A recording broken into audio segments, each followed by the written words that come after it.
غير بقى المشكله بتاعتكم انتوا الاثنين ايه؟ مش يا عم الحاج، مش عشان ايه تبقى فاهم الدنيا من اولها. انا بديها وهي بتقول لي انا ما معيش فلوس. اعمل ايه بقى؟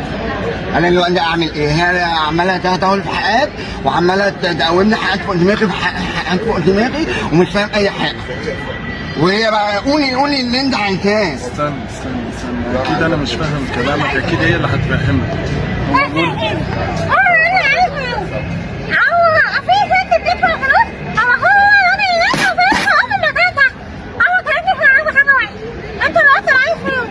انت اللي مالي فلوس مني على طول اصلا. خلي راي للبيت، خلي اللي بصرف.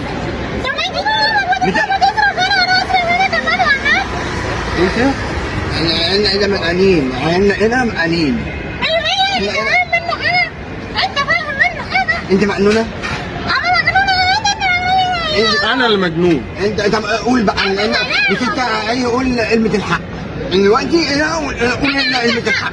انا عندي الحق. انت قول كلمه الحق مش انت اي. هو ايه المشكله اصلا؟ بص انا دلوقتي بديها فلوس. هي دلوقتي بتقول لي انا معيش فلوس وانا بديها فلوس واللي تقعد تصرف الفلوس.